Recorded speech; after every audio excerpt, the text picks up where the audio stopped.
खाजगी डॉक्टरांच्या बाबतीमध्ये जिल्हा लेवलला सुद्धा बीजेपी कसं काम करते याच्याबद्दल मी प्रभाकर सावंत सरांचं आणि रवींद्र चव्हाण साहेबांचं या ठिकाणी निश्चितपणे अभिनंदन एक डीएफसीच्या गव्हर्निंग काउन्सिल या नात्यानं पुन्हा एकदा करतो. कारण आम्ही त्यांच्याकडे एक मागणी घेऊन गेलो होतो की डीएफसीला काहीतरी जागा असावी, डीएफसी भवन असावं. कारण डॉक्टर्स फॅटर्निटी क्लब हा जवळपास 1000 डॉक्टरांचा 1000 डॉक्टरांची संघटना आहे जिल्ह्यातली, ज्याच्यामध्ये सगळ्या पॅथीचे डॉक्टर्स आहेत. म्हणजे होमिओपॅथी असतील, ॲलोपॅथी असतील आणि आयुर्वेदिक असतील.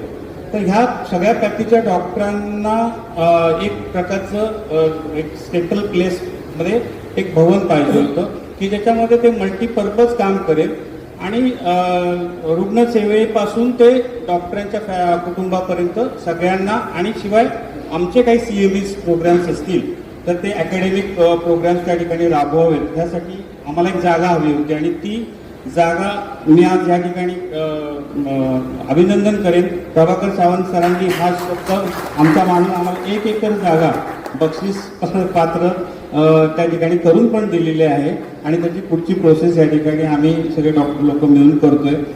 माझं म्हणणं आहे की LIC किंवा बाकीचे जे इन्शुरन्स कंपन्या आहेत, हेल्थ इन्शुरन्स कंपन्या, त्या ज्यावेळी पेमेंट देतात आम्हाला त्यावेळी तुम्ही खेडेगावात आहात, मेट्रो सिटीमध्ये नाही आहात, म्हणून 60% आम्हाला फक्त देतात पॅकेजमधलं.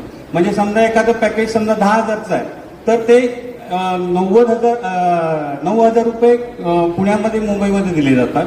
त्यानंतर कोल्हापूरसारख्या ठिकाणी किंवा सांगलीसारख्या ठिकाणी 8,000 दिले जातात. 6,000 तेच ऑपरेशन असेल तर 6,000 रुपये आम्हाला दिले जातात. मग आम्ही खेडेगावात आलो म्हणून आम्ही गुन्हा केलाय का? तर हा पॉलिसी मेकर्सनी विचार केला पाहिजे. LIC हे बाकीच्या इन्शुरन्स कंपन्यांना आदेश दिला पाहिजे की खेडेगावामध्ये ही लोक गेलेली आहेत तर त्यांना तुम्ही वेगळ्या पद्धतीने ट्रीट करून, समजा ते जरी ग्रेड B हॉस्पिटल असेल तरी सुद्धा ते नॉन NABH जरी असेल तरी ते खेडेगावातलं हॉस्पिटल आहे, त्याला तुम्ही रिस्पेक्ट दिला पाहिजे. कारण ते गरिबांची त्या ठिकाणी जाऊन सेवा करतायत, तर त्यांना का तेच ऑपरेशनला का कमी तुम्ही पैसे देताय?